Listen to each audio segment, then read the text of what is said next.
All right, good evening, everyone. Today is our Dao De Jing, and then we are continue. We are going to start from 70, 71. Probably we will go to 72 because all these are very short. And our format is read your own or whatever your favorite translation, and then we are going. I'm going to share the translation made by Amang and myself. And after that, we come with some discussion. And please focus on the chapter we present. And then after about 1.5 hours, we will go to more general discussion. So let's start. And then chapter 70. Is anyone want to read his or her translation? Kwang, please. Thank you. Okay, translation by Professor Mose Roberts, stanza 70. What we say is easy to know and easy to do, but the world does not know its worth and does not act upon it. Though we speak with an ancestral sanction and serve on high authority, yet this remains unknown, and so we remain unknown. And the less that we are known, more precious our followers. For this reason, men of wisdom wear rough garb and the gem in the heart. Thank you, Kwang. I have a question to you later. Okay, so let's go to Joe first. Hi, I'm reading from Derek Lynn. My words are easy to understand, easy to practice. The world cannot understand, cannot practice. My words have basis, my actions have principle. People do not understand this, and therefore they do not understand me. Those who understand me are few, thus I am highly valued. Therefore the sage wears plain clothes, but holds jade. Thank you, Joe. We have just 1 minute. Mike, please. Sure. This one is Stephen Mitchell, 70. My teachings are easy to understand and easy to put into practice. Yet your intellect will never grasp them, and if you try to practice them, you'll fail. My teachings are older than the world. How can you grasp their meaning? If you want to know me, look inside your heart. Okay, thank you, Mike. Any other want to read any other translation? Otherwise, I will share my translation. Just 1 minute. Okay, I hope everyone can see my screen. Chapter 70. My words are easy to understand and easy to practice, but people but people throughout the world cannot understand them nor put into practice. Words have origins. Works serve a purpose. Only those who don't know them, words and the works, don't understand my teaching. The people who know me are few, so the people who follow me are valuable. For this reason, a sage wears plain clothes, but hold jade inside. So a little explanation. I think this one is easy to understand. Basic is talking about the author. We assume it's Laozi, okay, teaching. Okay, he's talking about his words. His teaching is easy to understand, but easy to understand, easy to practice, and but the people, even it's easy to understand, but a lot of people don't understand. So they don't practice. And then he talked about the words and the work. Every word, every speech and language has its origin, okay? And that's, we can call it the reason you speak. And the work, sometimes you translate as a deed, anything action you did, always have some purpose. Only those who don't know, okay, and don't understand my teaching. And this one is a little bit difficult to translate. Some translate as ignorance, so you don't know me, or sometimes translate as people don't understand. Okay, so I would prefer to use the word only those who don't know the words and the work, because it's followed by these two phrases talking about words and the work. So I will assume, since the author talking about it's easy to understand, easy to practice, so I will assume the person who don't know, because the Chinese word doesn't talk about what they don't know. So I will assume the previous sentence, we talk about the words and the work. Then if you don't know, your word has origin, your work serves some purpose, then you don't understand my teaching. That's my assumption. Okay. So finally, talking about, I think the last paragraph will be the most important. A sage will plain clothes, but hold jade. Okay. 背和怀玉. And Stephen Mitchell's talking about translate 玉 as instead of jade, but talk about heart. Okay. So my principle is translate word by word. So basics is talking about wearing the simple clothes, but the true value is hide inside. I think that's the important message here. So that's it. And anyone have any comment and or questions? Please raise your hand.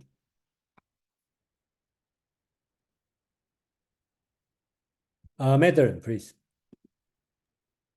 Yes, thanks, Jason. One of the things that I got out of reading this another time was a discussion of the place and the meaning of jade in ancient Chinese culture. Mm-hmm. And I was wondering if you or anyone else here could just talk about that a little bit. Yeah. Anyone have want to talk about jade briefly? Jade, I think in China, especially ancient China, jade is considered as valuable. If you go to the museum, you will see ancient jade. But in today's standard, it's not high quality jade. Okay, but put this way. But during that time, it's important, and the jade has been used for important to represent precious stone. I think that's the most common precious stone. So when I think in Dao De Jing probably mentioned jade many times. Okay, so that's what I can say. It's Huang, you have anything to add on? Yes, I would like to say that the J for the Chinese, and I would say for the Eastern Asians, have physical qualities that can be transferred into the world of the mind and of the soul. Okay, first, a jade cannot be changed easily. Okay, its quality will always remain everlasting. Okay, so the jade has the quality of being not untearable. It is unwavering. It has a shine, so it means that it is it's light. Okay, it's not light in the same sense than a diamond, but symbolically for the Chinese, a high quality jade is exactly the same than a diamond. So symbolically and metaphorically, it is the diamond of the soul, the diamond of the heart, the diamond of infinite awareness.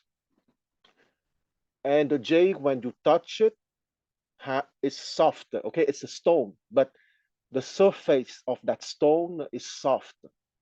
So it represents the softness, the kindness of the gentleman.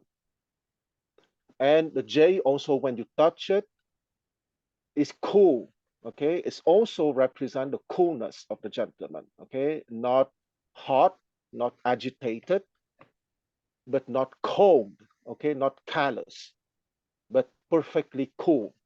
Okay, representing that coolness precisely is the perfect symbol of the perfect unwavering infinite awareness at the center of the gentleman. And that's why at the last sentence is the gentleman or the sage or the man of wisdom wear coarse clothes and carry a jade in their heart.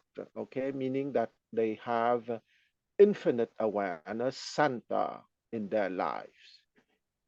I can say a lot more things, but I won't stop here because essentially it's about the symbolic meaning of the jade as transfer in the domain of the mind and of the soul.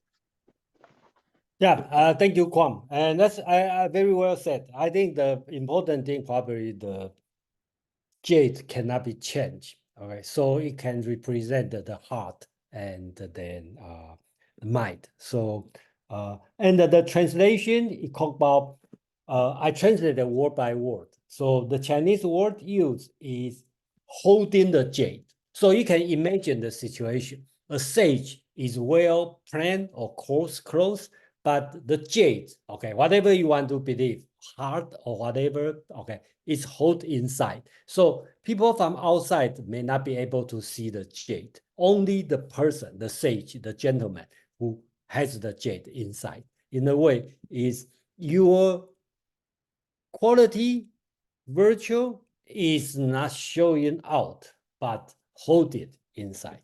That's my understanding on the last phrase. Thanks. I see that Colin put an exclamation mark in chat. Yes, Colin, please.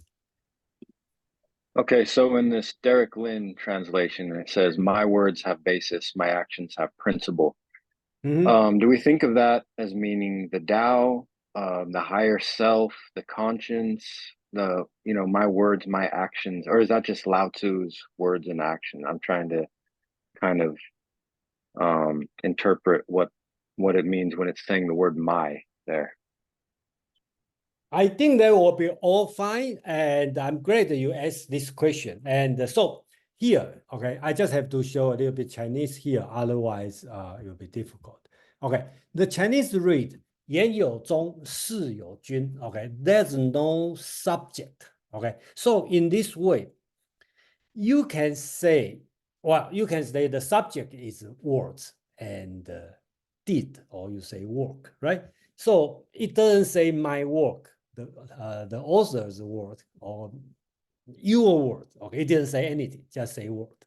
Okay, so when I make the translation, I don't want to impose, okay, the subject for these two words. So it could be my word, okay, my word and my work, or your word and your works. Okay, so that's up to you to interpret. Okay, and then I would like to comment on the translation about the work has principle. Okay, so Chinese word, this one called 宗. Okay, 宗 use the original meaning means ancestor. Okay, when you worship your ancestor. Okay, so that's why I translate as origin. Okay, so it has source. 是有君, when you walk, have 君. Jun means sovereignty or lord. Okay, so I assume it's implied the purpose, the target, the theology. That's why I translate this one instead of translate as principle. Okay, that's the reason. And then it's really up to the reader how you are going to understand this part.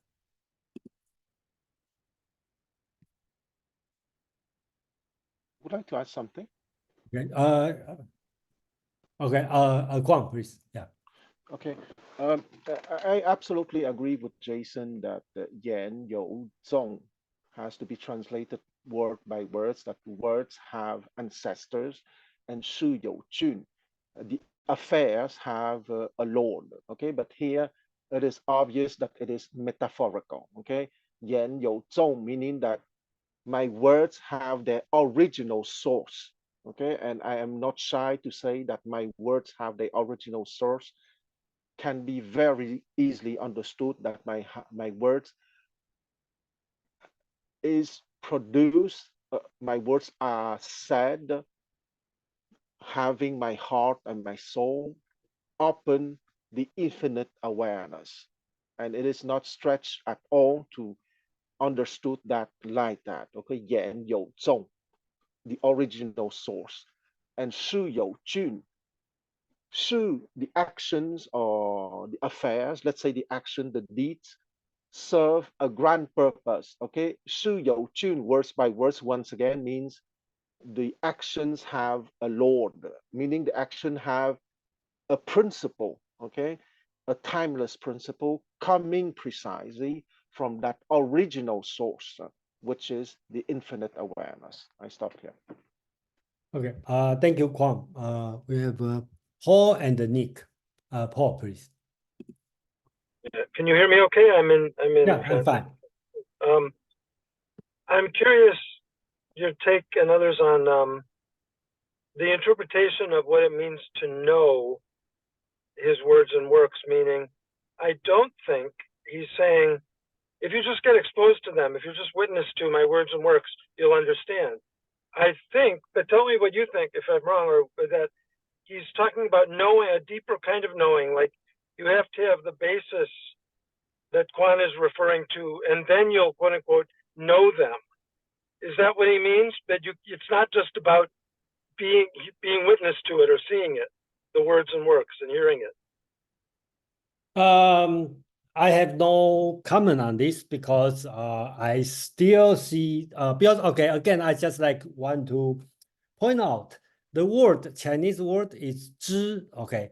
You can say it's awareness, you can say it's knowing, you can say it's understanding, you can say it's knowledge. Okay, so in general, I translate as understand if it's used as a verb. Okay, so it's whether or not it's a deep understanding, I don't know. But personal, I probably don't read as deep understanding. Okay, that's my view. I know some people may disagree, but I do read as awareness, more on the awareness side than the deep understanding. That's just my view, and I'm not saying that's the only way to read it. There's many ways to read it. So, Nick, please. Hi. I'd like to comment on your reply to Colin's question. I think that was very interesting. Okay. The Chinese word "zong" reminds me the Greek arche. Okay. Yeah. Is also translated sometimes as source and sometimes as a principle. And I obviously, without knowing Greek, never understood the relationship, but in drawing a parallel to the Chinese character, Zhong here, Zhong, tells me first of all the origin, but then because of the origin, there is a principle somehow, or the original formality of the whatever serving as principle. I wonder if that's also the original intention of the Greek word arche, but never. Anyway, I just find that interesting. Thank you. Yeah, thank you. Thank you so much to bring up the different explanation. Yeah. Any other comment? It's a short passage. Yeah. So no. Colin, you have one more question? One more comment? please. Yeah, I just wanted to say thanks for clearing that up because I had this one here, this translation by John C.H. Wu, and I thought Okay. he says my words have an ancestor, my deeds have a lord. And when I read that part, I had found out that he was like a Catholic, I don't know, someone who had worked for the Chinese government, but he was a Catholic, and I thought he was kind of putting like some Christian, I don't know, just his take of Christianity in there. So just the conversation kind of made me pick this book back up and go, okay, let me take a look at it again. Let That's me all I put it want this to way. say. I have his translation, and I like his translation because he, well, let's put it this way. I think this translation has been like almost 100 years. Okay, it's a very old translation, 19 something, right? I kind of know his background. He's from Taiwan, and then he moved to America. He works for the government, and I use his translation from time to time. I have to say, the word he translated my word have the has a ancestor. My deed or my business has a Lord, right? It's word to word translation, just like the Chinese word use 宗, okay, Nick say it's arche in the Greek, but another way to proper understanding this word is ancestor. And the second word, okay, business has its Lord, okay, actually, Jun, the meaning is Lord, but I translate as purpose, okay, because if you say, just like you say, if you translate direct by the meaning, the surface meaning, they will sound very Christian, okay, so that's the reason.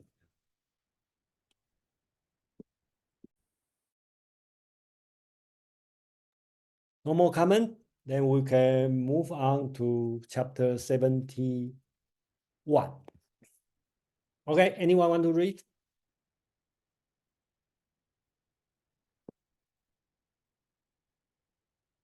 No? Kwang want to read? Joe, your hand is faster than Kwang. Sure, I'll help you out here. Derek Lynn again, number 71. To know that you do not know is highest. To not know but think you know is flawed.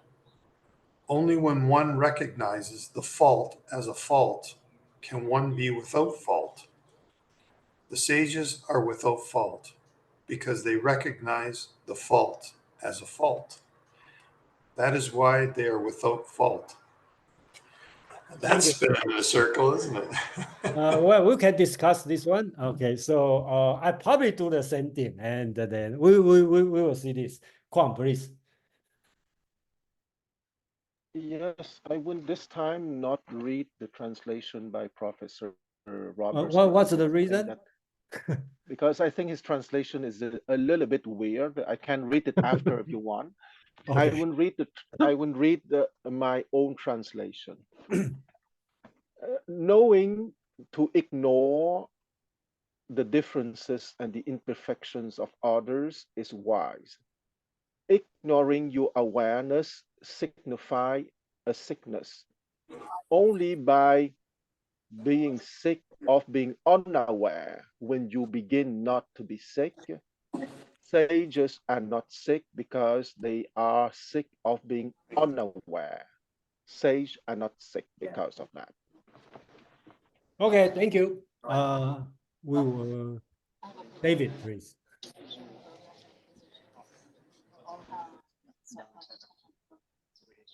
Thank you. I think somebody needs to be on mute. Huh? David? Yes, hello? Yeah, you want... Yeah, 71. To know from Leggy. Okay, please. To know and yet think we do not know is the highest attainment.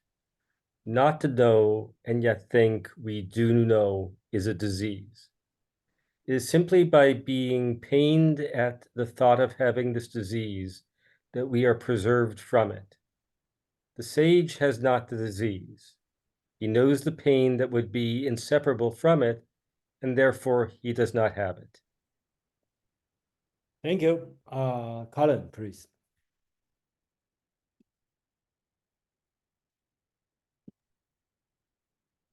Okay. To realize that our knowledge is ignorance, that is a noble insight. To regard our ignorance as knowledge, this is mental sickness. Only when we are sick of our sickness shall we cease to be sick. The sage is not sick, being sick of sickness. This is the secret of health. And that's from the John Woo. Oh, okay. Thank you. Okay. Mike, please. Stephen Mitchell again. Not knowing is true knowledge. Presuming to know is a disease. First realize that you are sick, then you can move toward health. The master is her own physician. She has healed herself of all knowing. Thus, she is truly whole. All right. Thank you. Anyone? Any more? This one is very short. And okay, let me read my translation.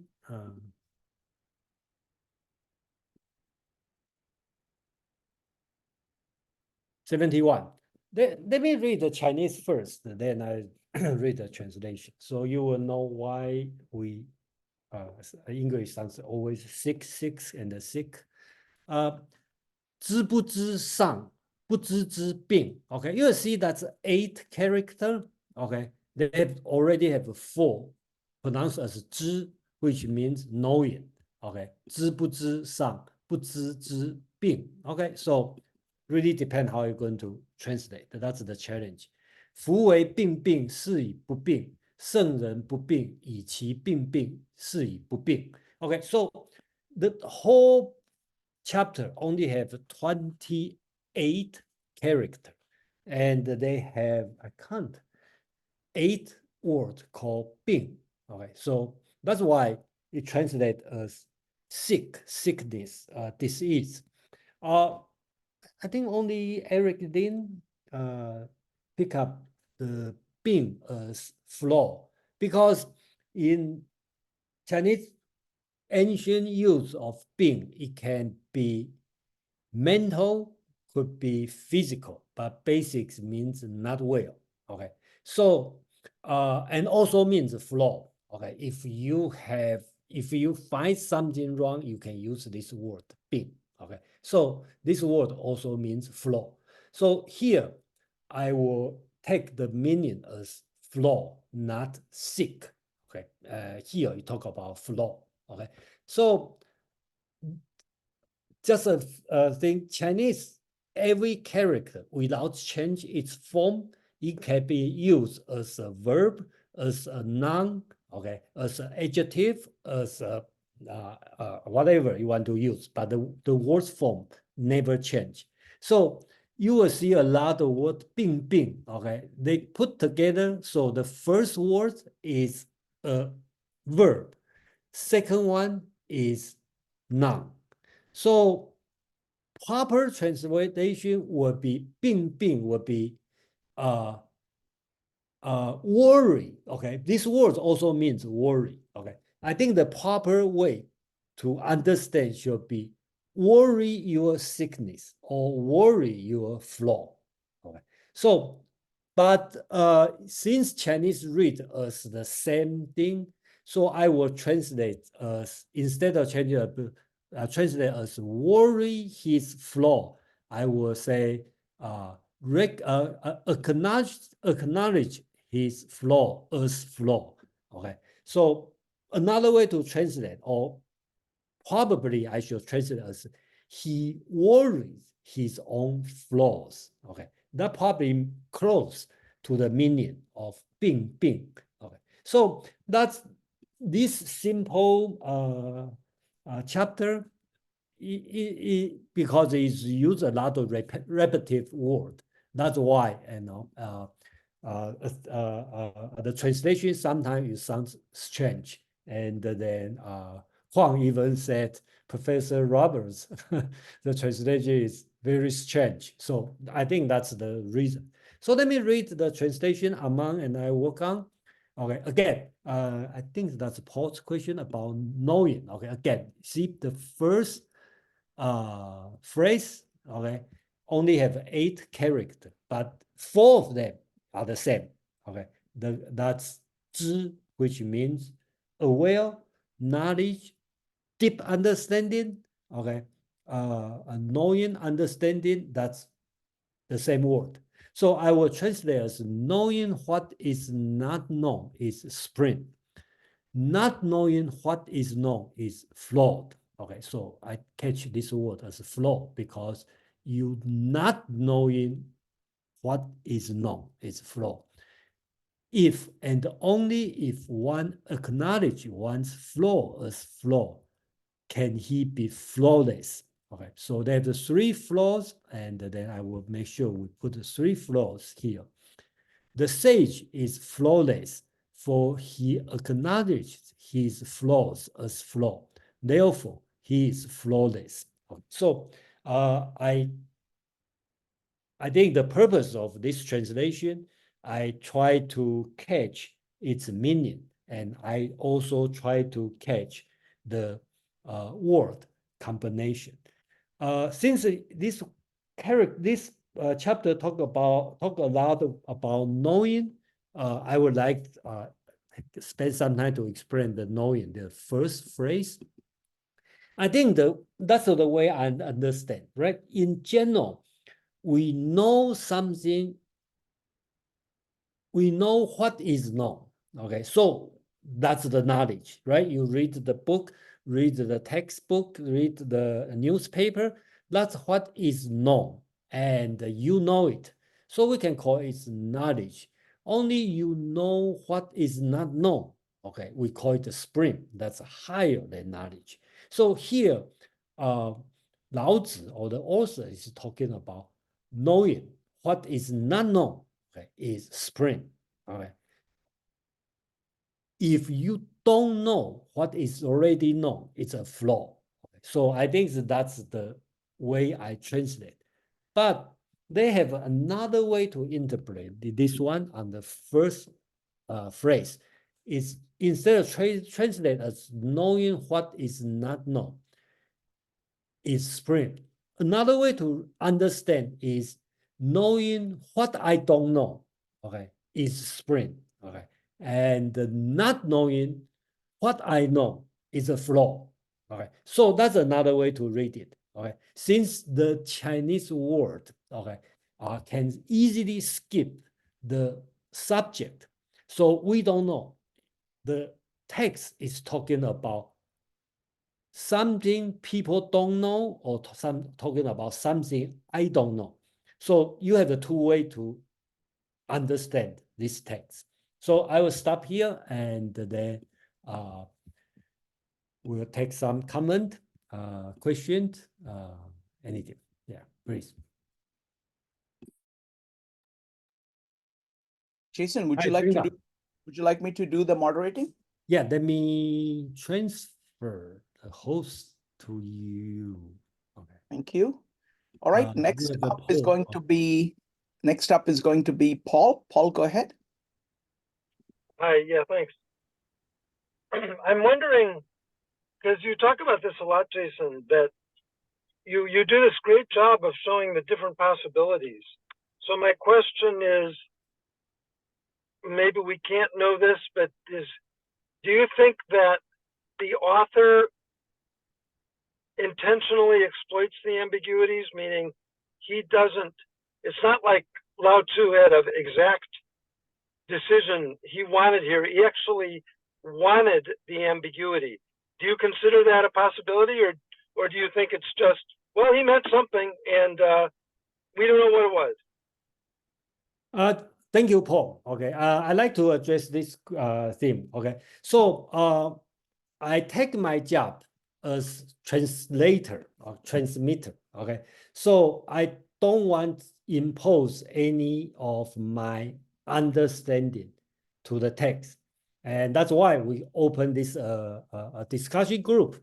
So everyone, okay, like Kwang has a deep understanding. He can tell you what's his view on that. And then everyone can have his own view. Madeline, I know she reads many times. Kevin also can read the Chinese text. Nick is here. Okay, also can read the Chinese text. We all have different understanding. That's why I try not to do it. And again, if you ask me what my understanding, be surprised. My understanding is the author keep ambiguity, okay, on every single chapter. Okay, so I think the beauty and the specialty of this text, not only this chapter, I say the Tao Te Ching, the 81 chapter, is every chapter allow you to have a multiple interpretation. My experience is I read this one when I was very young. Okay, I would say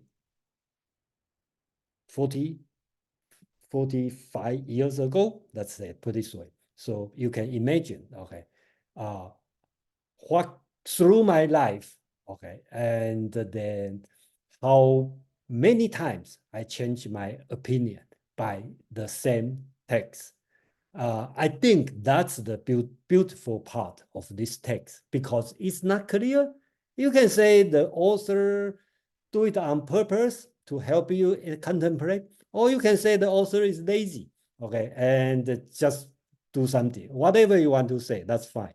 But the fact is, that's the text exists for, let's say, 2,000 years, and then when through the history, everyone read this one, have their own understanding, and the people talk about this. And I think that's the purpose, and that's why we have this meetup. And then every time we thought, oh, text is short, okay, we probably can go five chapter every week, or go to 10 chapter. Okay, before I even think about it, since I have 81 chapter, let's go 9 weeks, right? So we go 9 chapter every week. We done it, but turn out that we can only go 2.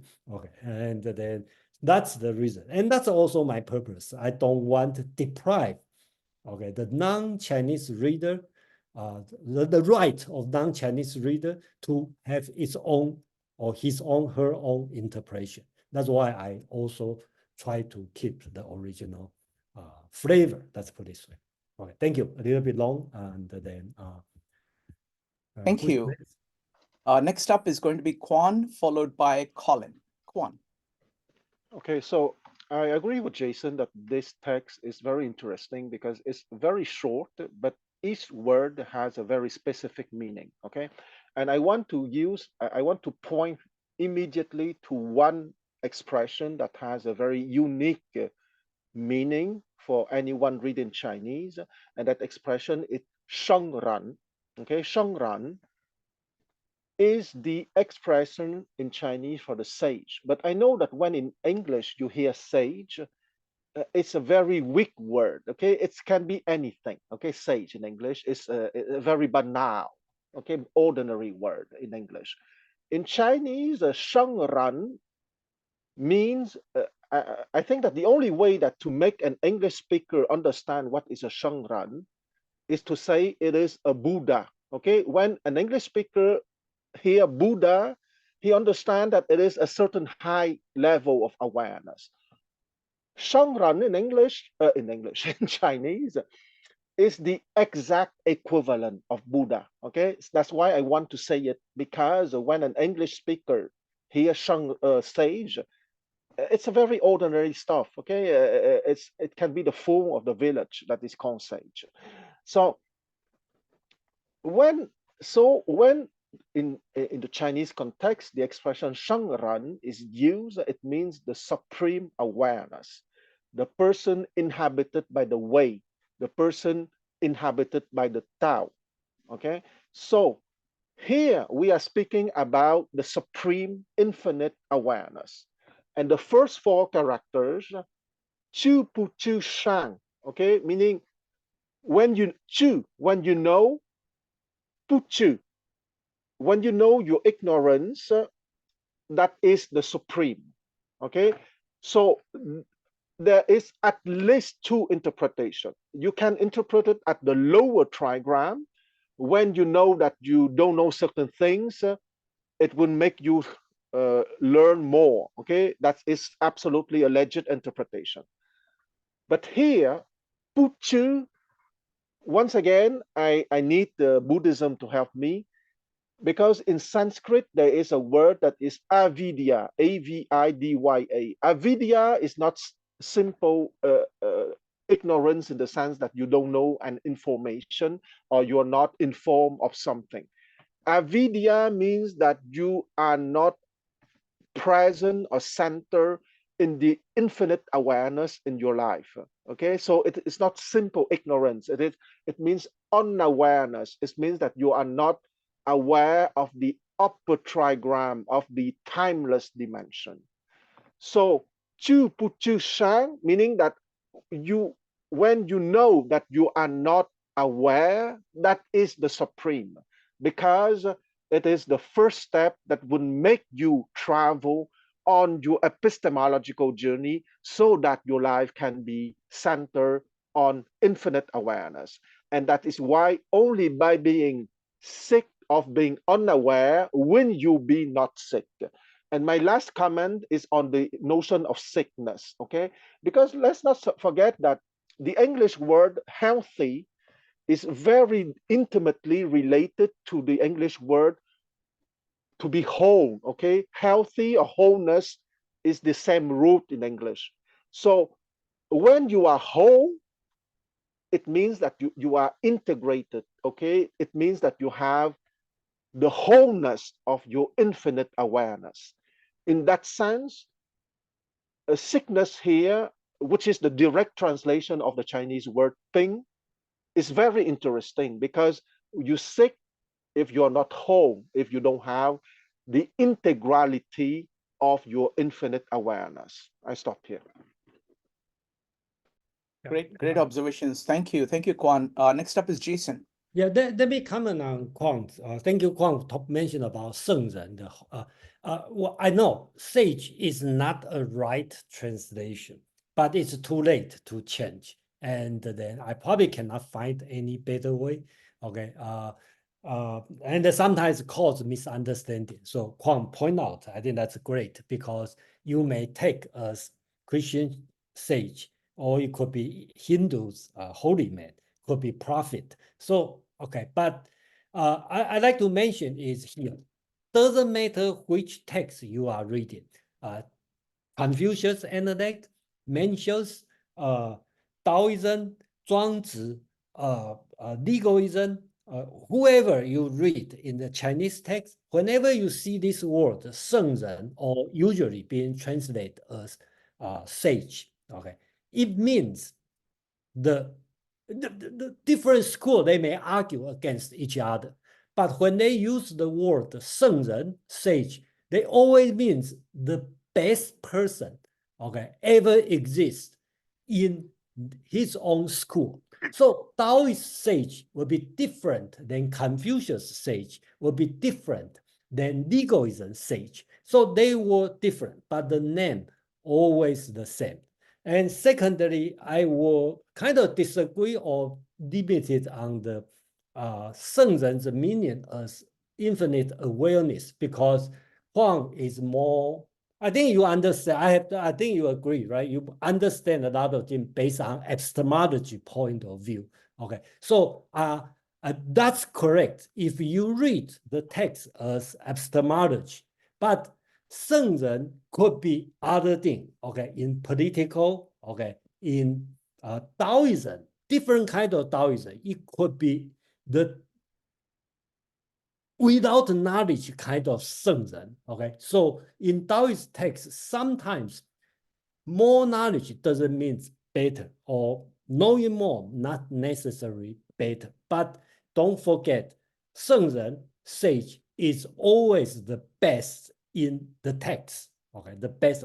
They may differ from text to text, but always the best. Thank you, Jason. Just quick comment. I think Taoism, just like the Bible, can be read always at two levels. So you can talk about kind of knowing and not knowing at the level of the second line in the lower trigram at intellectual, and you can also talk at a higher level. And both of them are kind of consistent with each other. And so it's like using, I really love this where, I like Ursula Le Guin's translation. To be sick of sickness is the only cure. The wise aren't sick. They're sick of sickness, so they are well. So here, like the health and sickness, it builds on like physical base, but it is pointing to something far more grander, at something at the higher trigram. So great points, Kwan, and great response, Jason. Next up is going to be Colin, followed by Madeline. Colin. Okay, well, a few things have come to my mind looking at this tangled idea here, but I think it really has something to do with like the Socratic method of poking holes in your own ego, maybe, or your own theories, and making that like a practice in your life. And I also wrote down Jung's shadow, the Ouroboros, and kind of the idea of continually integrating your own shadow. Maybe this is a whole practice in and of itself, this one little verse here, having to do with recognizing your faults, integrating your own shadow, trying to always poke holes in what your beliefs are and see if they actually hold water. And what it ultimately leads to is maybe back to the Tao, or maybe to the self, as Jung might call it, some sort of divine luminosity. Like something happens to you where you get a different form of knowledge, and it doesn't come purely from your senses or your intellect or your logic or something. It's on a level above that. And it's like, Kwan talks about coming out of the cave a lot, and I think that's right where it leads you, is to coming out of the cave. It's hard to go back and explain it to other people. It's an experience. That's all. Great points, Colin. Thank you. Next up is going to be Madeline. Yes, thanks, Shrikant. So this was a very interesting discussion about the meaning of the word sage and its connotations in English. I think in English, it gets used most commonly as an adjective. Someone gave you sage advice or sage words about something. It's not very commonly used as a noun to talk about something unless it might be in reference to Socrates or something like that. And I appreciate that the connotation of a sort of holy man might not come across with the word sage. So I think less of the Buddha, simply because Buddhism, like Christianity, would not have gone over to China at the time this was written, as far as I recall. So something more like the Enlightened One, or the Taoist Adept, or the Taoist Master. Those seem to have the connotations of the word sage that it would have in Chinese, without making it specifically religious or non-religious. It might have something more of the connotations of what Colin was just talking about. Thank you, Madeline. Next up is Jason. Jason, go ahead. Yeah, a little bit about 圣人 or the sage. I think in the text, whenever you talk about sage, there's always an ideal person, okay, exists long ago. It never have a sage walking on the street, okay? So it's always, you can say in your mind, okay, but it's always in the ancient time, okay? I think that's number one. Number two is a relative word, another word called 君子 or the gentleman or what you want, the ideal man.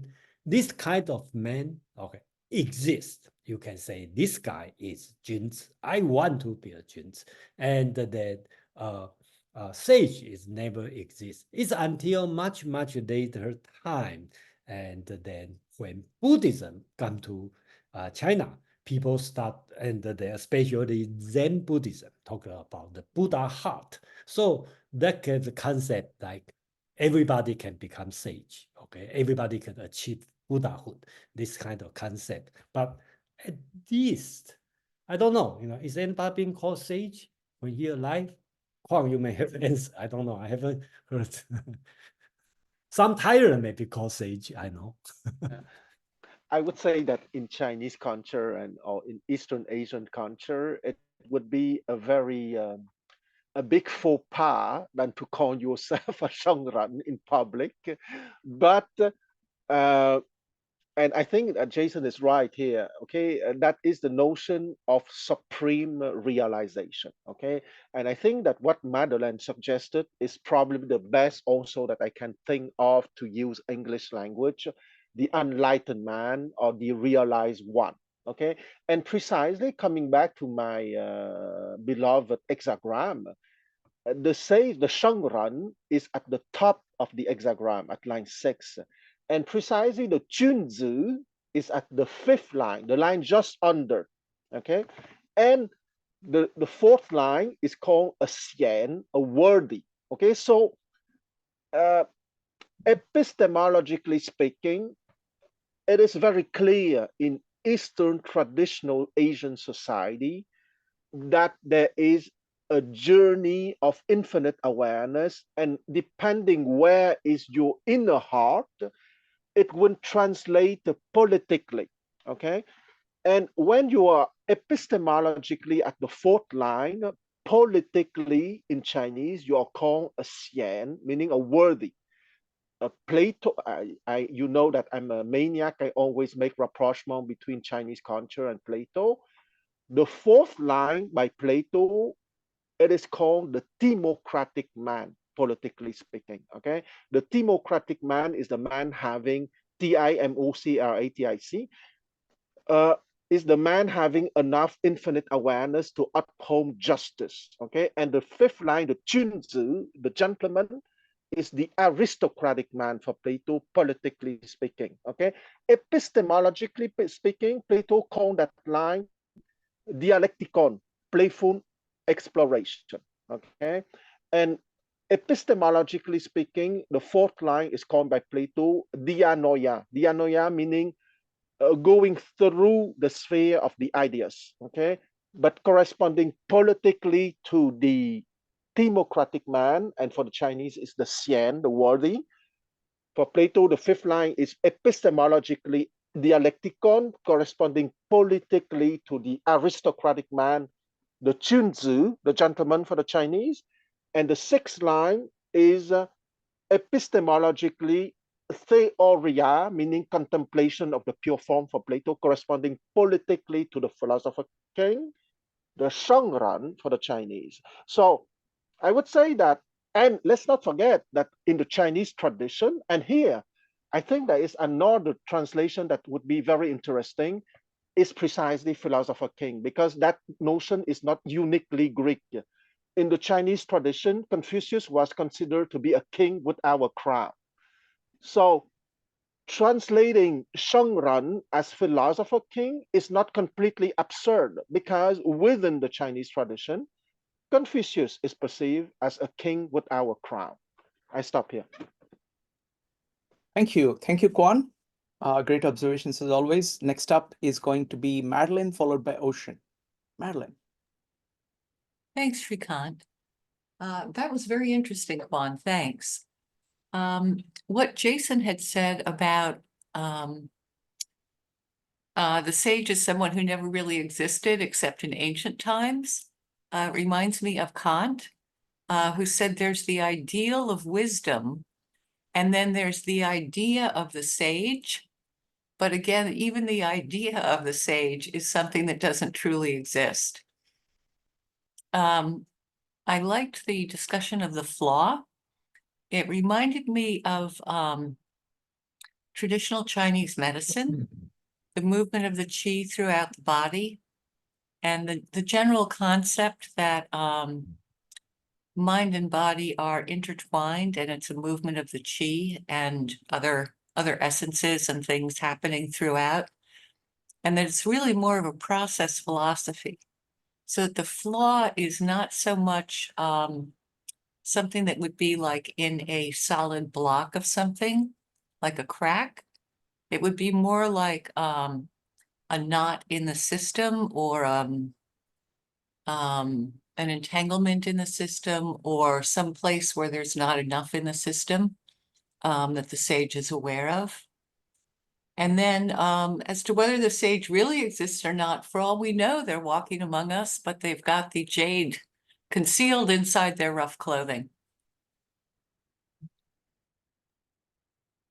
Jason. Yeah, Madeline, thank you to mention this. And I know we are reading the same text, and when I talk about sage, I exactly think about the sentence Kant wrote. He talk about virtue is an idea, IDEA, but a Stoic sage is ideal, IDEAL, which is something solid, imaginable, but doesn't exist. So I think sage probably is this kind of Kantian idea with L. So I don't, or it's not. I'm not saying that's the right answer, but I just talk to Madeline since we are reading the same critique of pure reason. So that's why we have this kind of understanding. Another thing about flaw, short comment about, yeah, in Chinese philosophy, it's virtue or moral probably include bodily health. Okay, so the line between flaw and sick may not be as clear as in Western world, my body, dualism. Chinese philosophy are more in a whole. So I will assume an ethical person, also a healthy person. Let's put it this way, Thank you. Thank you, Jason and Madeline. Next up is Ocean, followed by Alexia. Ocean. Hi, can you hear me? Yep. Awesome. Yeah, I'm very delighted to join this discussion of the Tao Te Ching. I'm very familiar with the text. I've read over and over again the last 30 years. And anyway, I pose a question, so I welcome anybody's wise response. So, words are tricky, because people, when people say sage, gentleman, whatever, wise man, sage, gentleman, people have some ideas. But for people, seekers, or people who's just starting the spiritual path, how can they tell which person is sage, or which person is wise, which person is not so wise, which person is a gentleman?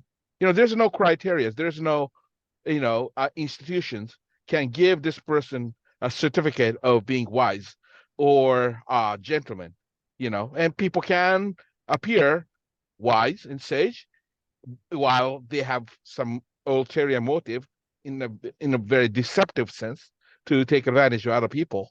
We've seen that many in real life, like a quote unquote gurus who have been, kind of exploiting their own disciples and so forth. So how, for people who are starter in spiritualities, how are they able to tell which person is which, and based on reading this kind of Dao De Jing text? And some people have some ideas. I would welcome it. Thank you very much. Great question, Ocean. If anybody would like to answer that, we'll go with that first, and then we will go to Alexia.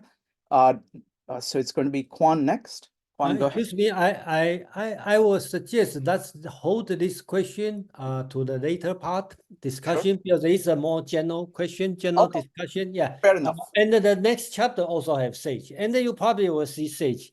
Yes, we'll have and in Confucius Analects, it's a lot of sage. Okay, so you always see sage when you read Chinese texts. Excellent. Good. Good point. Next up is going to be Alexia. Go ahead. Hello. That was just a fantastic explanation of ideas, and especially when you took apart the difference between the idea or like the almost a symbolic representation of what the sage is supposed to be and why you should embody it. And I added to the chat. I don't know if it came up, but if anyone is interested, just very quickly on YouTube, there's a channel called Eternalized, and they look at the archetype of the sage because every culture has had one, and the shaman and the wise old man, like you guys have mentioned before. And I think if it's funny, I would just want to say, hey, go check out this YouTube channel if you guys are interested in the sage. But to answer Ocean's question, you don't know. You will never know. Just on this one moment, and I'll just step away. But you don't know who is the sage. That's the point. Even the fool can teach you things. The homeless, like Diogenes, there's always something to learn. I think that's like the universal. But like, what is true? What is healthy? Even war. All these questions is like, it's just It doesn't kind of the sage is a symbol. Thank you, Alexia. We can come back to this as Jason suggested. We will go back and we'll continue with this discussion. Thank you. Thank you guys. Thank you so much. Did you have something other than sage? Nope. Oh, was that for me? No, Quan. Oh, forgive. Or shall we hold on till after the next one? Oh, I can wait because let's do that. I will not forget the answer because the answer is timeless. Okay, perfect. So we can wait for that much. We can wait for 45 minutes to come up with this timeless answer. Yeah, sage is a dirty word now, so we don't say that. Yes. Okay, so we go to the next chapter. Yes, let's do that. Okay, that's just announce that's the record because we never go to the third chapter. So. Okay. Oh, this is going to be the third chapter? Yeah. Okay. Oh, wow. Okay, then let me make just one comment here. This is all kind of apophatic theology, kind of negative theology, and the power of negative theology. So what is being said here, again, I'm going back to Ursula Le Guin, to be sick of sickness is the only cure. So it is kind of negation. It is saying, no, not this. No, not this. No, not this. That action of saying no, I think is a crucial part of, both the Taoist method. It's absolutely true for, kind of the Eastern version of Christianity, that the apophatic, theology or apophatic method of just knowing your limits and facing the infinite with your limits fully in mind is a core part of virtue. All right, so let's go with let's set the record. Number 72. Who would like to read? Go ahead and type an exclamation mark or raise your hand in Zoom. Quan, you're next. Okay. So since the translation of Professor Roberts is a little bit weird, I will try to make a translation myself. So verse 72, if people do not fear the authorities, then the Tao, which is the greater authority, is within their heart.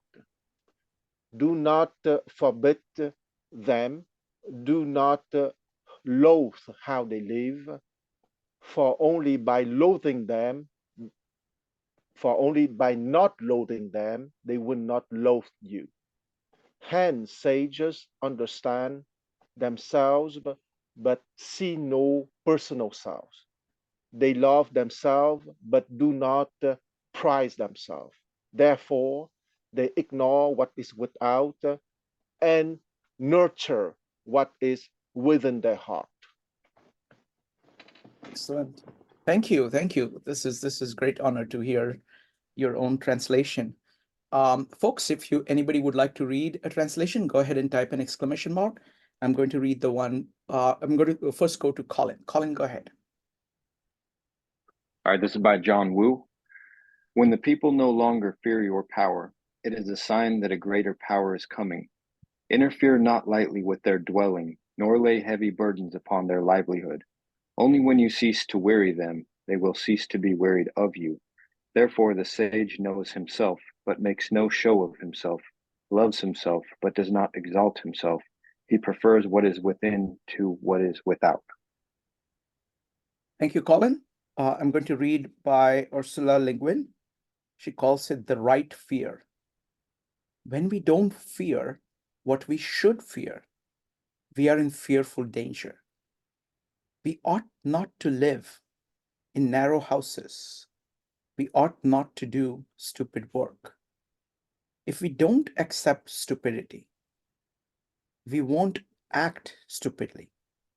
So wise souls know, but don't show themselves. Look after, but don't prize themselves, letting the one go, keeping the other. Thank you. All right, Jason, go ahead.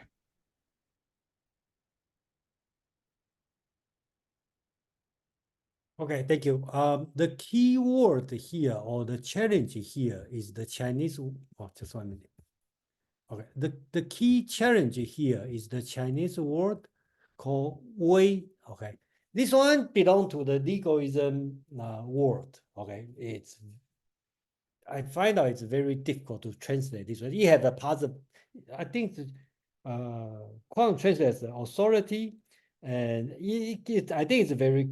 It's right. It can say authority, but I choose the word "all." Okay, because it has a double meaning. It's a kind of in Western you can tie to God, right? In the way God is awful, powerful, you scale you, and also awesome.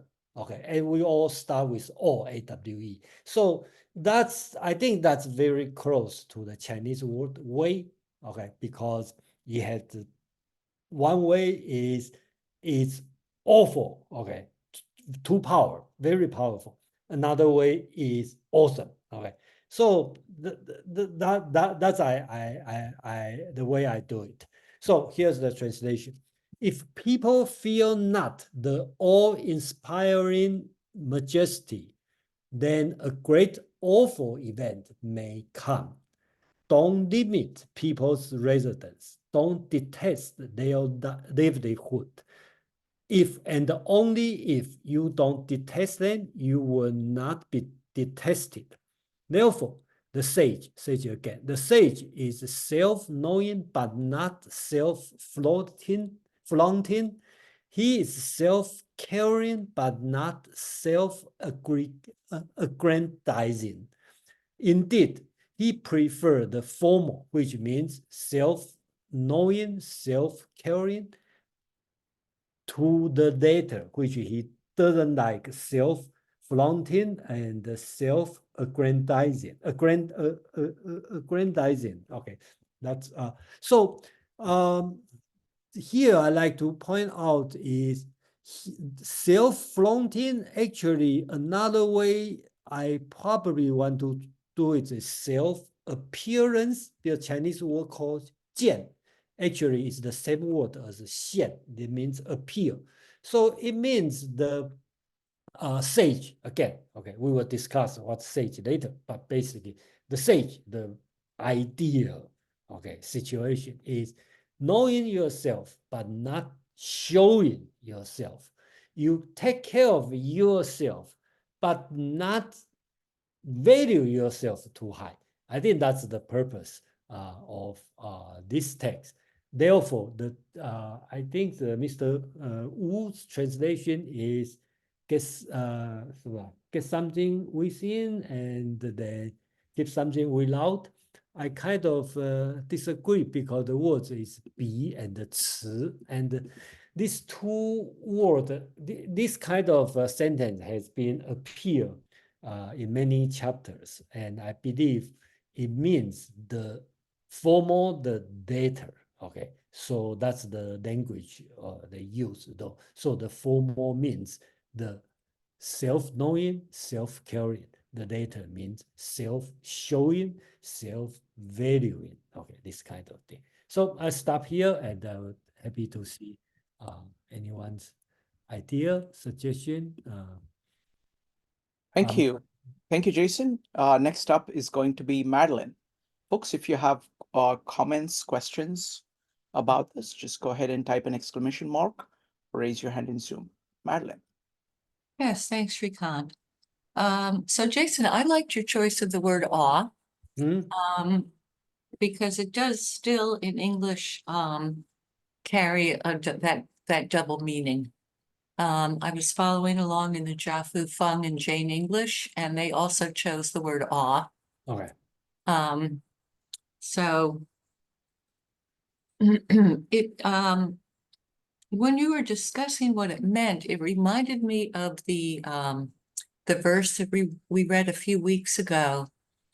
The river sea, where the river meets the sea. And the translation of the word delta or marsh or whatever it was. And Aman talked about the enormous sense of power, the power of nature, of standing there when you see something like that happening and you realize how small you are in comparison. And I was just thinking maybe it has the same kind of connotations of language in Chinese. I don't know.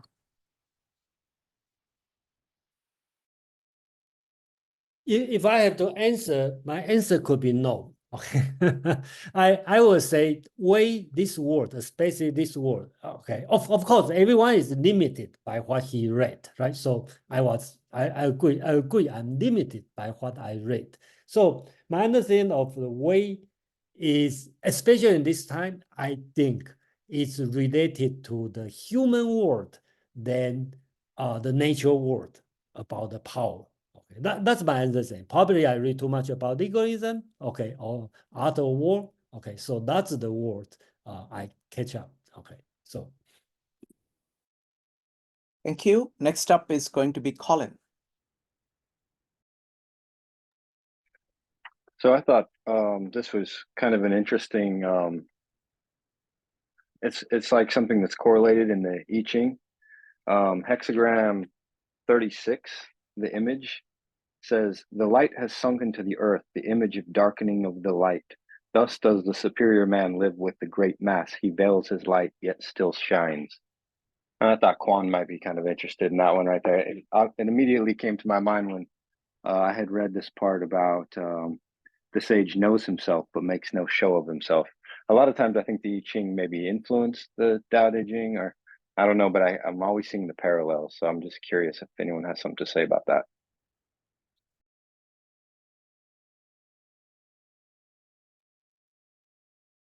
Well, you want to say something?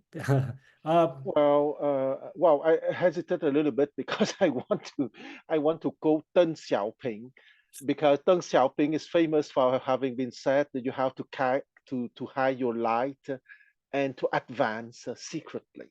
So he was applying the advice of hexagram 36. And it has been the light of Chinese political life since the last 30 years. And I would say that with the new President Xi Jinping, we are not longer within the hexagram 36, but I would have to think a little bit before giving the hexagram describing the present President Xi Jinping. I stop here for now. Thank you. Thank you, Quan. All right. Anybody else? Any comments? Don't tell me that we are going to do 4 today. Let me have another comment on. Go ahead. I don't know how the most translation translate this one. I find out it's, I should not say problematic, but okay, so let me share my screen first. The second line, 无暇其所居. I translate as don't limit people's residence. Okay. Let me see. Some translate, yeah, don't. Yeah, because the words very interesting. Okay. They use the words 暇. Okay. This words means it's a bad words. It's not good words. Okay. So it means it get very close. Okay. Kind of fooling around or play around. So usually means you have been with prostitute, okay, being with pet, okay, this kind of closeness. So that's why I translate as to limit. I think most of translation are got the same way. Let me see. Okay, but anyway, that's the thing I find out. It's interest and also important in this word because these words catch my eye and it's very interesting.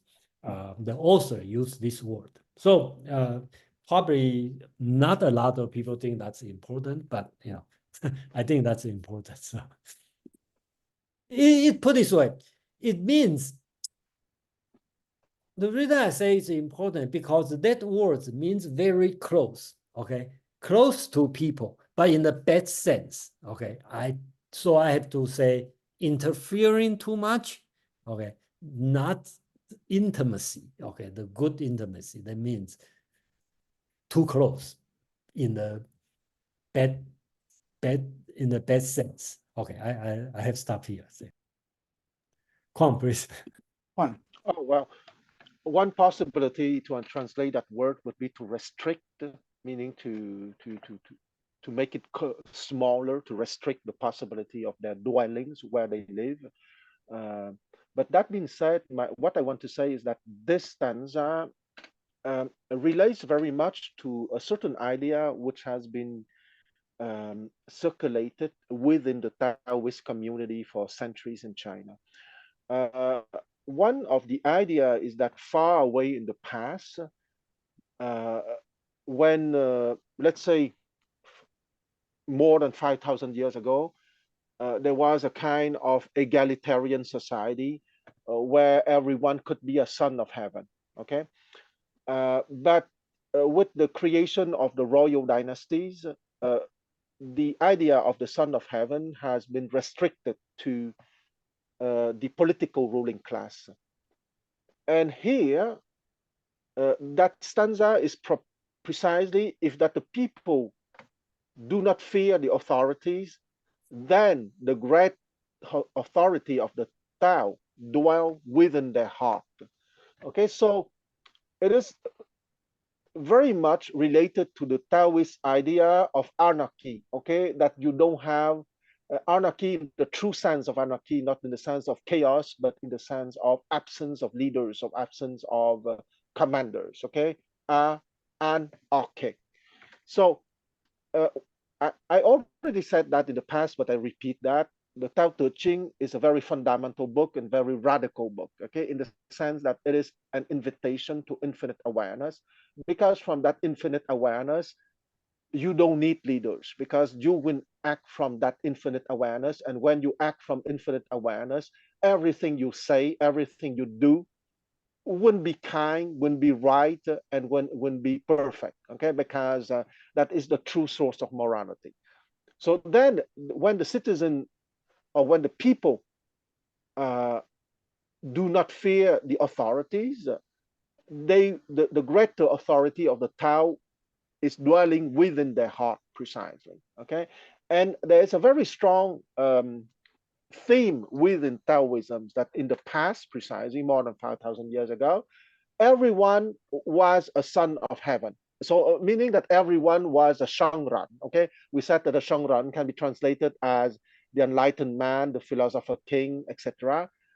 A son of heaven, but with a capital S and with a capital H is also a possible translation for Shangran, even if in Chinese it's Tianzi, but the idea of son of heaven also translate Shangran.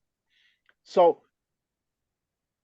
that is once again the utopia or the event horizon proposed by Taoism. Okay, that when you have a society made by Shengran of sons of heaven, there will be no need for political ideas, and the only thing that the great authority, the Tao, is dwelling within the heart of each one. That is why they will share, they will love themselves, but they will not prize themselves. They will ignore what is without and will only nurture what is within their heart. Okay, so from time to time, that great theme, well, I think that the great theme of the Tao Te Ching is the invitation to the infinite awareness. But from time to time, that infinite awareness epistemologically is put in a framework of politics. And I think that stanza 72 has a political dimension, even if the epistemological dimension is omnipresent in the 81 stanzas. I'll stop here. Thank you, Quan. All right, Jason. So, is it okay to go back to the question about the sage? Yeah, or we have to go to one because I find out that all chapter from now on to 81, each chapter is very short. Okay. So it's a very short each one. So we can go to another chapter. Up to you. So let's see. It is 926. Okay. Let's do one more chapter and then let's do one more chapter and then okay. So let's go to chapter 73. Okay. 73. Who would like to read? Go ahead and raise your hand in Zoom or type exclamation mark to read.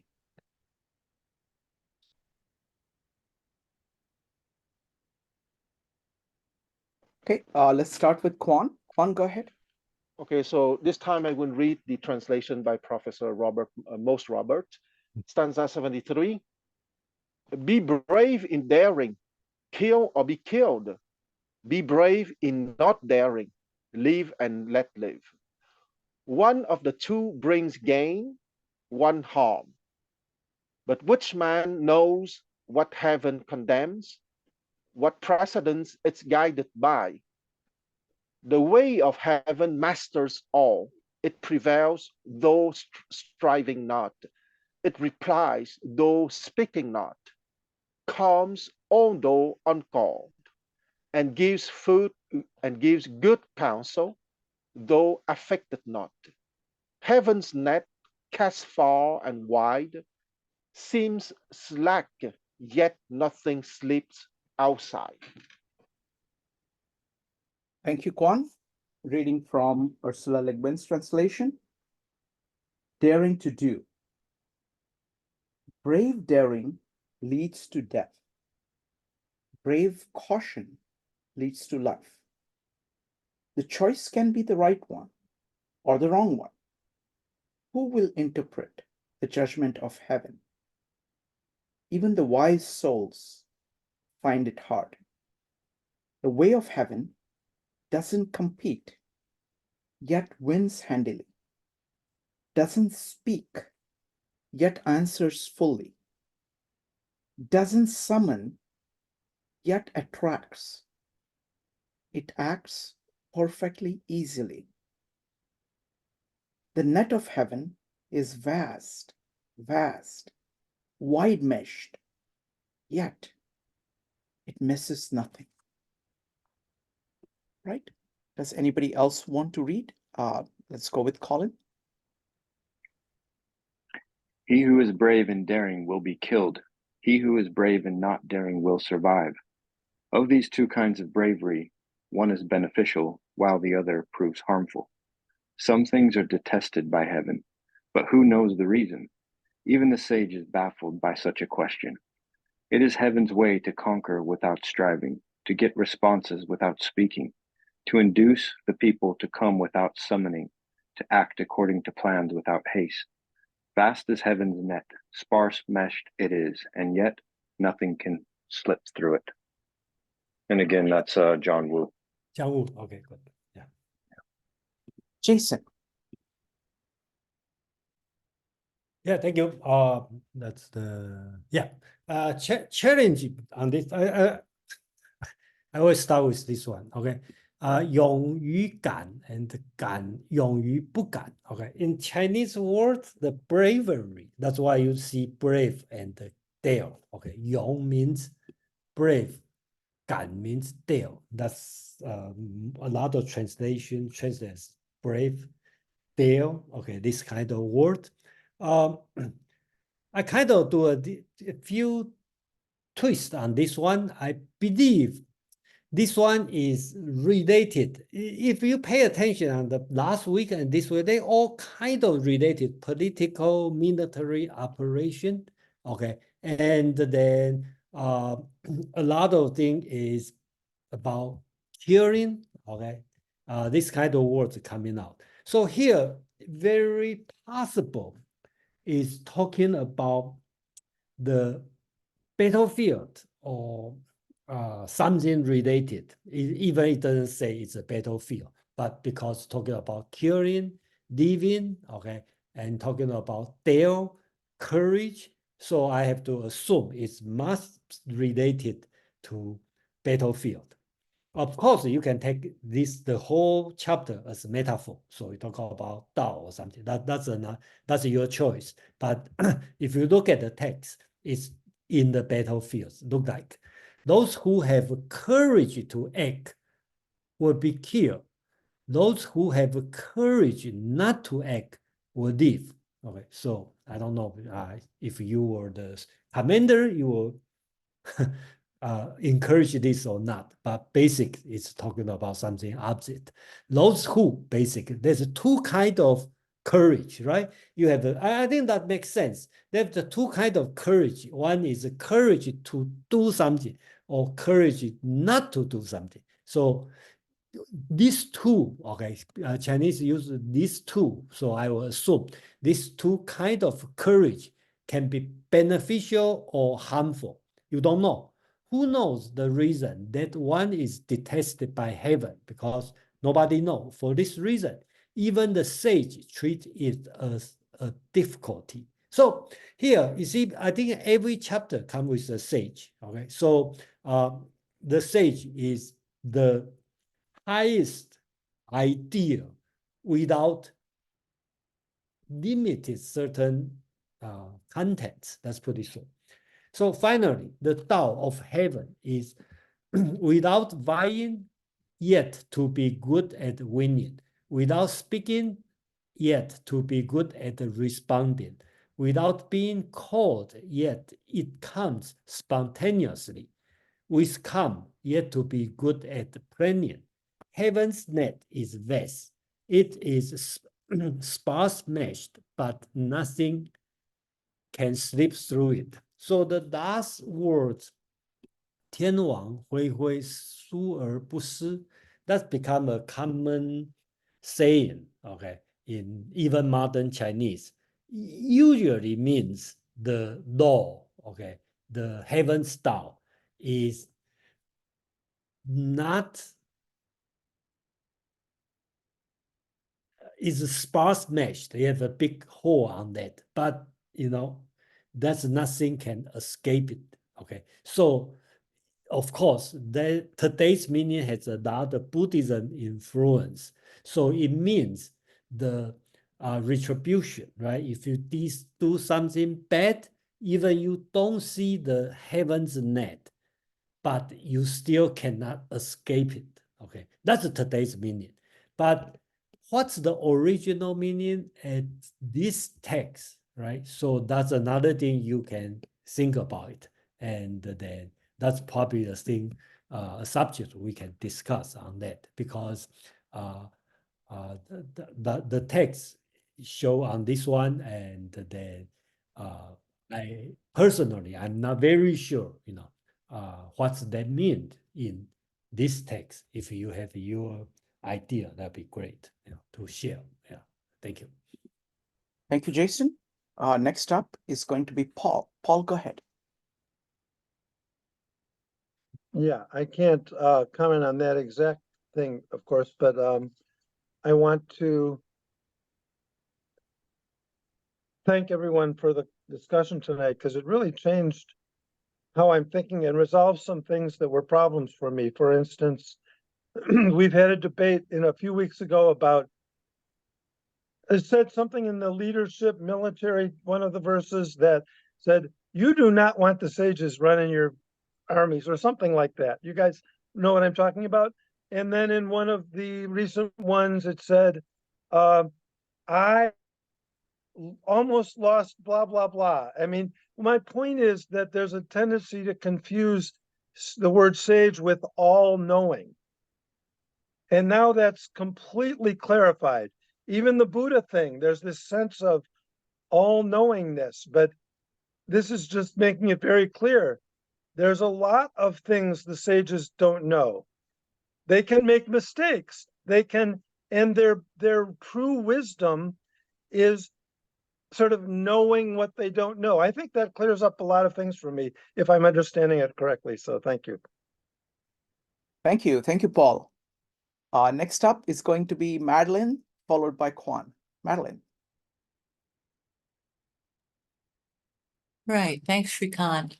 And thanks, Paul. Yeah, I like that too.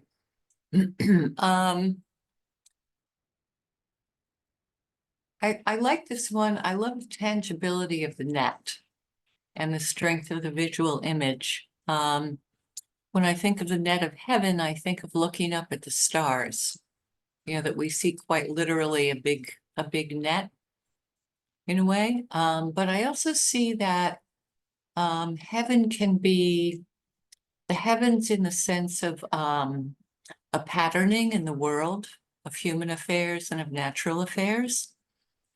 And in terms of the net, I think of something like maybe a lobster trap, where it's got this nice big wide opening, and the lobster goes, oh, look, there's a piece of bait right in there at the other end, but they crawl in and they can't get out. Or maybe one of those fishing nets where you spread it out in the water and lower it down, and all the fish swim around in it. And then you gradually gather up the edges and pull the whole thing up. And I can see that there would be kind of modern Buddhist meaning, or, you know, some kind of Christian meaning that, you know, you do this and then you get the consequences. But it says in the first few lines, no one really knows. No one really knows why we get misfortune. You know, why bad things happen to good people. It's just ultimately not that neat and not that neat and resolvable. The human race, we're still scratching our collective heads over it. We come up with systems that seem to work, except that they often don't. You know, you can be doing everything right and a car comes around the corner and hits you and your whole life is on a different track. So it's just very difficult to know how it all works, and I'm glad they put that in there early on to sort of counterbalance that net of heaven part. Thank you. Thank you, Madeline. Next up is going to be Quan, followed by Joe. Quan. Yes, I'm very happy that we have this discussion tonight, but because precisely the Tao Te Ching and everything in that kind of teaching is not about the horizontal dimension. Okay, the horizontal dimension is the dimension of the intellect, of the discovery in terms of concepts, of mathematics, of images, and of languages. Okay, because mathematics is a language, maybe the language with the capital L, according to certain of my friends. And the vertical dimension is or I prefer to say the vertical reality is about precisely the teaching of the Tao Te Ching. Okay, and here the enlightened man is not the man who knows if the universe is infinite or finite or finite, or if the curvature of the universe is positive or negative. That kind of knowledge belongs to the horizontal dimension. The awakened man or the enlightened man or the philosopher king is all knowing, but in the sense of the constant know. Okay, he doesn't know everything, but he's all-knowing, ing, in the sense that he's always centered in infinite awareness, meaning that the mechanical part of the mind, meaning the part that can be learned through languages, through symbols, through images, that he always has a meta representation of that stuff, because what is at the center of him is precisely that light of infinite awareness. Okay, so that is the difference between the enlightened man, all knowing, the constant norm. He's constantly in the norm, in the Tao, in infinite awareness, versus someone who is a scholar. Okay, and you can be a scholar in medicine, in physics, in chemistry, in archaeology, in universal history, in Chinese history, etc. Okay, and you can have a big accumulation in all those subjects, which are very interesting, but it doesn't mean that you have your life center in the vertical reality. Okay, so I like very much the distinction between intellect and intelligence. Intellect is precisely the horizontal dimension of knowledge, and intelligence, and you know that I'm a little bit pedantic, I always speak about etymology. Intelligence is from Latin intellus legere, meaning that you are capable to read far or deep inside. Okay, meaning that you are not at the periphery, you are at the center of your being, meaning awareness. So an intelligent man can be completely ignorant in terms of a scholarly achievement. Okay, I know it's a cliche, but we all know people who did not go for a very long time to college, but they have a quality of awareness, of presence, of being capable to navigate their life that many PhD don't have, because they are too obsessed by the subject of their horizontal knowledge. And I think this stanza is outstanding because it is precisely about that. Because daring to dare can be deadly, because you can kill or you can be killed. Okay, so that is a question of knowledge. It's about the horizontal dimension. Okay, do I go to war or do I not go to war? Maybe I think that when I would go to war, I will be victorious because I have the tools of powers. But maybe I underestimate my enemy. I will end up by being killed. Okay, so that is that horizontal dimension. You can think, you can spin, you can prepare. Of course, si vis pacem para bellum. Okay, if you want peace, you have to prepare for war, but you will never be sure at 100% that you will be victorious. Okay, you can be sure at 90%, at 95%, but at 99%, but 99% is not 100%.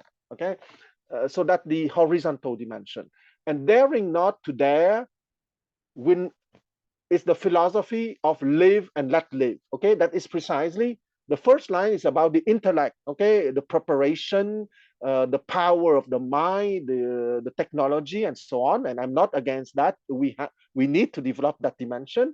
But the second line is daring not to dare, meaning that you are so centered in infinite awareness that you live your life and you let others live their lives, and you don't go after them, and you don't need to convince them. Okay, and that second line will guarantee you that you will stay alive, because you don't want to bother others, and most of the time people wouldn't leave you alone, or they would be nice with you if you are someone who is nice and not a busybody. So that is the vertical reality precisely, and I think that is one of the major stanza of the Tao Te Ching. I stop here. Wonderful, thank you, Quan. Next up is going to be Joe. Joe, go ahead. I have a question. Maybe Jason can help me, or even Quan. Trying to understand the Tao of heaven and what the reference to heaven in Taoism would be.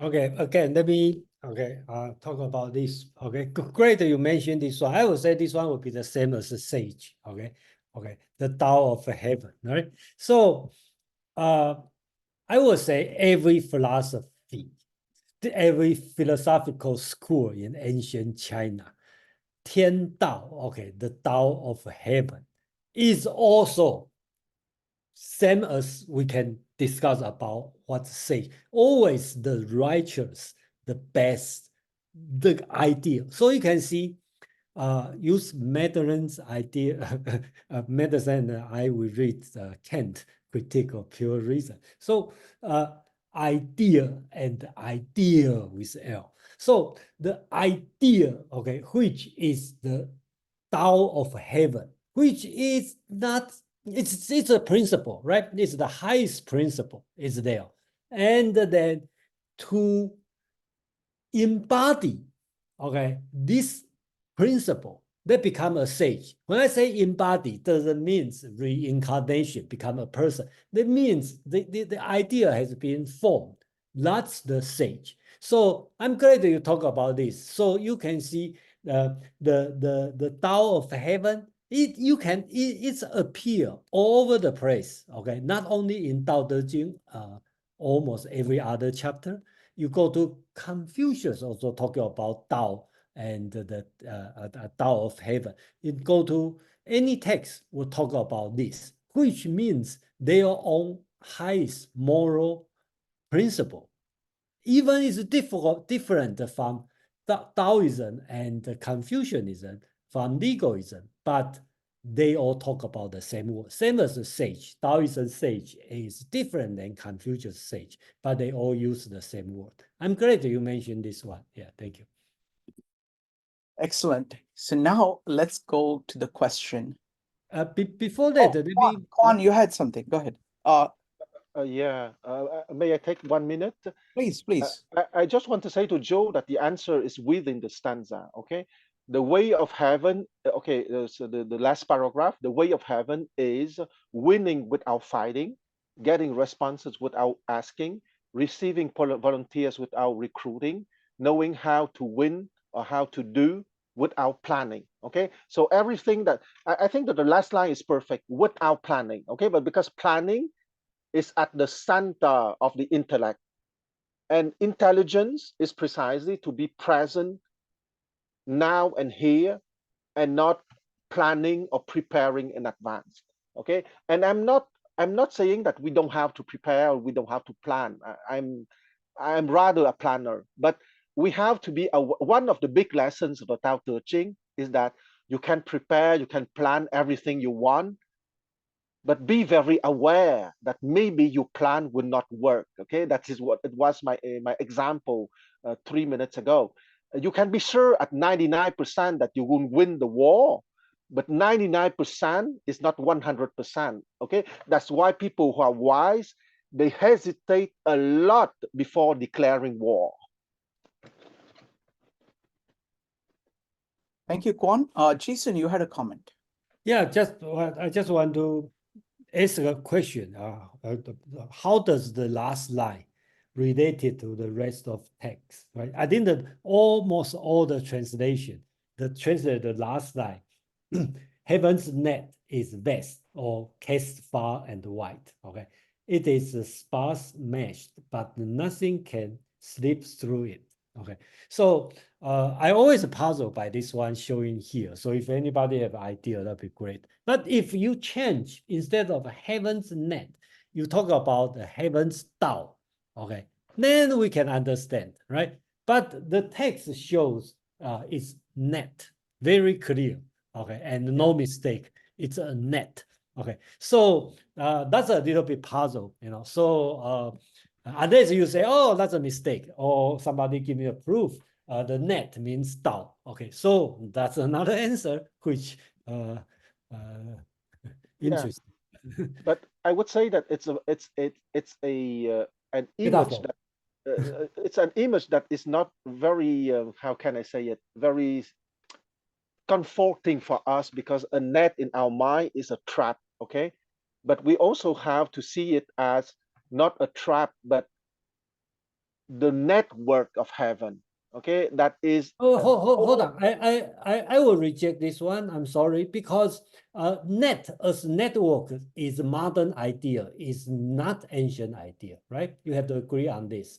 I agree on that, but net is, I would say that what I said is that the word net is not very comfortable for us because net is a trap. Yes, that's true. Yeah. But a trap, but here net, heaven's net cast far and wide, seems slack, yet nothing slip outside. It means that everything is under the law of the Tao. So you better nurture your vertical reality because that vertical reality is to go in the direction of nature, of the cosmos, in the sense of the universal law. That's what I mean. Okay, I think that makes sense. Okay, so your interpretation is the heaven's net is the law of Tao. Okay, that's your Yes. yeah. Okay, No so one. Okay, speaking of, you know that we sometimes say that no one can escape the law of gravitation, for example. The law of gravitation is one law among the laws of the universe. Okay, you can be very bright, very everything you want, but no one escapes the law of gravitation because it's a natural law. So heaven's net is the Tao, is the absolute law of reality. So no one can escape that absolute law of reality. okay, great, thank you. And we'll hear Madison and Madeline and Colin. Madeline, go ahead.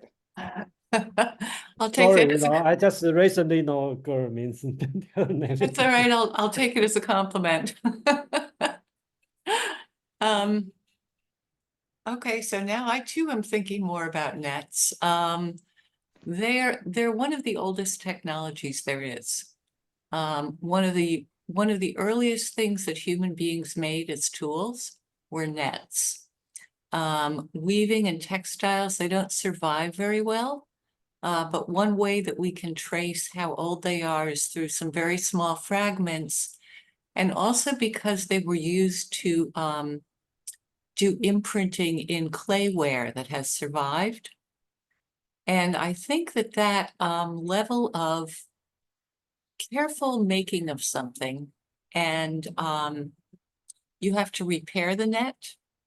Net making and net using was a very big part of life. You could also use it inland. You could use it for hunting small game. You could set up a vertical net in the forest and drive the game towards it, and then you would have it trapped in there. So it was very useful. So it didn't always have the sense of being used to trap people the way that our current governments might be thought of. And I think also the sense that net mending and net repairing was also big activity because they would rip, they would tear, the knots would give way, things would fray, they would rot in the water. So it was a constant activity, and it was a community activity. So this was something that people would do together when they were sitting around in the evenings. It would be like taking care of the tack in the stables that people would do together as part of a community activity on a farm. This might be more in a fishing community. And I think the ability to comb through things and pick through things like that, I have some kind of vague link in my mind that it has led to our development of logic and reason to such an extent. Because the other thing about a net is the difference between what it looks like when it's all bundled up together. It looks completely insane. You think this thing cannot possibly make sense. It's only once it's unfolded and it's flung wide. And this, to me, this feels like it has the implication of an infinite extent. It's flung far and wide. In other words, it's not saying to the limits of the world, it's not really denoting a boundary. And so it can be cast infinitely far as a way of both capturing the world and also patterning the world for forces larger than we are to use as a tool to hurt us or contain us or entrap us, but also to guide us, maybe.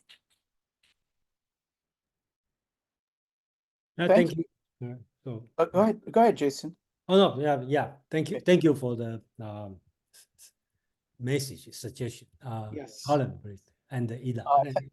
Thank you. Thank you, Madeline. I just want to say that this is great because like all these metaphors, I mean what you did was just talk about the nature of the net. And that actually gives a lot of ideas about how he, what kind of different paraphrase or kind of connections can be drawn in this text itself. So wonderful. Next up is Colin, followed by Ella. Colin. Okay, so as far as the net goes, that was interesting take on it. I just wanted to add, and maybe Shrikant can add something here too. Is there's Indra's net, right?